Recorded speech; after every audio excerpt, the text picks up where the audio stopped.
தந்தையர் உன் மீது வைத்திருக்கக்கூடிய பெரும் கனவை நீ எடுத்துக்கொண்டு அந்த தீபத்தை எடுத்துக்கொண்டு சொல்வதற்கு நான் சொல்ற இந்த சின்ன விஷயம் காரணமா இருந்துடலாம்.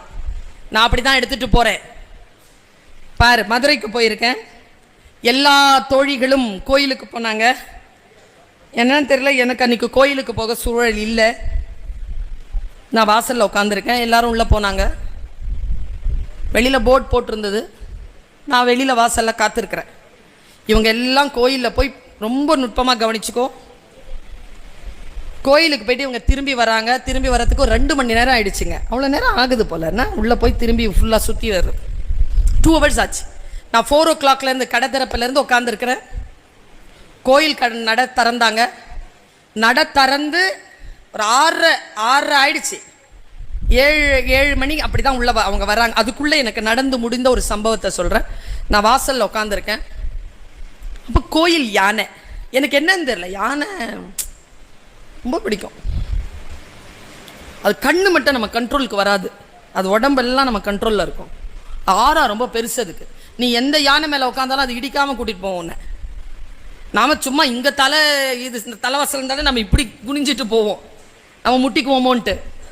யானை முட்டுறதே இல்லைங்க.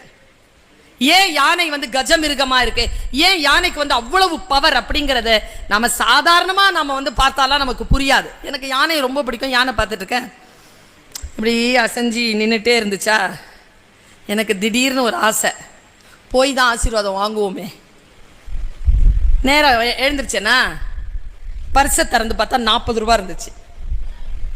நேராக 20 ரூபாய்க்கு ஒரு பழம் இருக்குல்ல, பழ சீப்பு, அது கிடச்சிது. 20 ரூபாய்க்கு வாங்கிட்டேன். 6 பழம் ஏதோ இருந்துச்சு. வாங்கிக்கிட்டு யானை கிட்ட போய் கொடுத்தேன். யானை அப்படியே வாங்கி உள்ளே போட்டுச்சு வாயில். இப்படியே நிற்கிறேன். அது ஆசீர்வாதம் பண்ணல.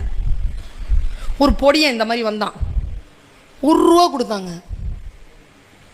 டொம்முன்னு அது ஆசீர்வாதம் பண்ணிச்சிங்க. அதுக்கு நான் பார்த்தேன், யானை உனக்கு நீ என்கிட்ட இப்படி கை நீட்டிலாம் காசு போடுற அளவுக்கு நீ பிச்சைக்காரனும் இல்லை, நான் அவ்வளோ பணக்காரியும் இல்லை.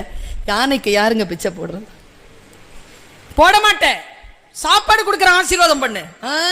அது காசு வாங்கினதான் ஆசீர்வாதம் பண்ணு. அதுவும் வாழைப்பழத்தை வாயில போட்டுக்குது, காசு வாங்கி பாகன் கீழே கொடுக்குது. டொங்குன்னு ஆசீர்வாதம். எனக்கு மறுபடியும் கோவம். 20 ரூபாய்க்கு மறுபடியும் வாழைப்பழம் வாங்கிட்டு போய் இந்த பாரு, இப்போ தர மரியாதையாக ஆசீர்வாதம் பண்ணு. அது மறுபடியும் வாயில போட்டுக்குச்சு. இப்படிங்குது. பாகன் சொன்னா 1 ரூபா போடுங்க மேடம், அப்போதான் அது பண்ணோன்னு. ஆசீர்வாதம் ஒன்றும் வேணாம், போ. பிச்சை எடுக்கிற யானை இல்லை நீ, இவ்வளோ பெரிய ஆளு, நீ கை நீட்டலாமா? நீ யார் கையிலையும் இப்படி நீட்டலாமா? நீ நீட்டுற. அதுக்கிட்ட நான் மனசால பேசிட்டு போய் உட்காந்துட்டோம். கோவம் எனக்கு அப்படி பொங்குது. எனக்கு கோவம். உட்காந்துட்டேன். என்ன மனசு இது? உட்காந்துக்கிட்டே பார்க்குறேன். முக்குருணி விநாயகரா, சித்தி விநாயகர் உள்ள இருக்கிறாரு. சித்தி விநாயகர் மதுரை கிழக்கு வாசலா, கிழக்கு வாசலுக்குள்ள இருக்கிறார். நான் உட்காந்துட்டு இருக்கிறது கிழக்கு வாசல் பக்கம்தான்.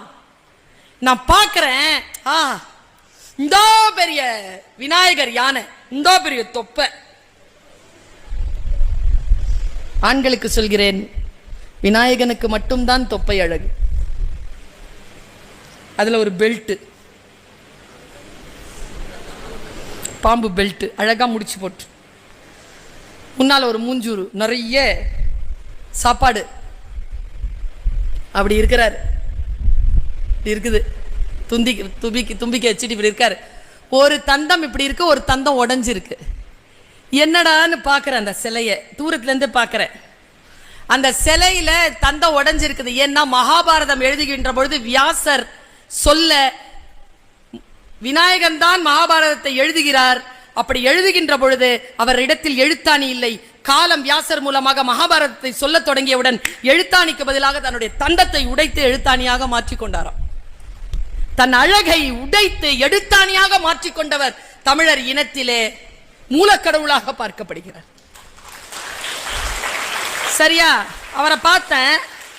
பாரு, அவர் முன்னால எல்லாரும் இப்படி கன்னத்துல இப்படி போடுறாங்க, இங்க போடுறாங்க, காதை இப்படி பிடிச்சிக்கிறாங்க, தோப்பு கரணம் போட்டுட்டு.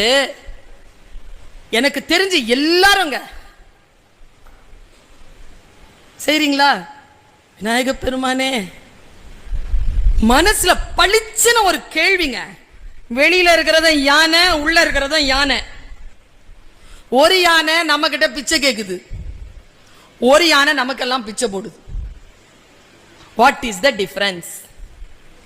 எங்க ஐயா, என்னுடைய ஆன்மீக குரு கிட்ட போய் கேட்டேன், ஐயா என்னய்யா இதுவும் யானை அதுவும் யானை, அது நமக்கு பிச்சை போடுது, இது நம்ம கிட்ட பிச்சை கேக்குது, எப்படியா இது, என்னையா தத்துவம்? உடனே அவர் ஒரு தத்துவத்தை சொன்னார். நான் அதை ஸ்கூல் பிள்ளைங்களுக்கு சொல்லிட்டு போறேன்.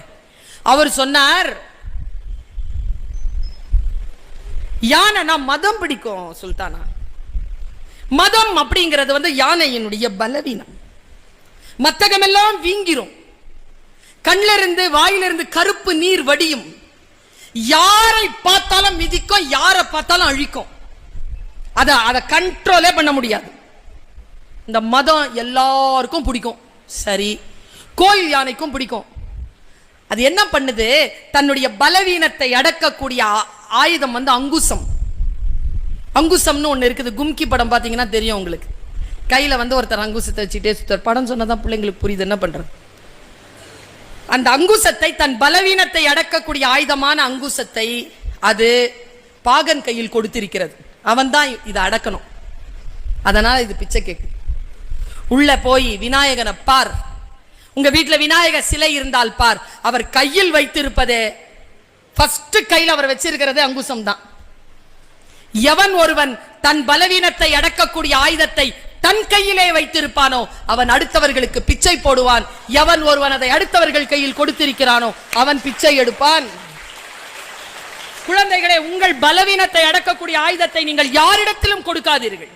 உங்க கையில வச்சிருங்க. உங்களை நீங்களே அடக்கிக்கோங்க, உங்களுக்கு நீங்களே தடை போடுங்க. ரியாக்டிவா இருக்காதீங்க, ப்ரோஆக்டிவா இருங்க.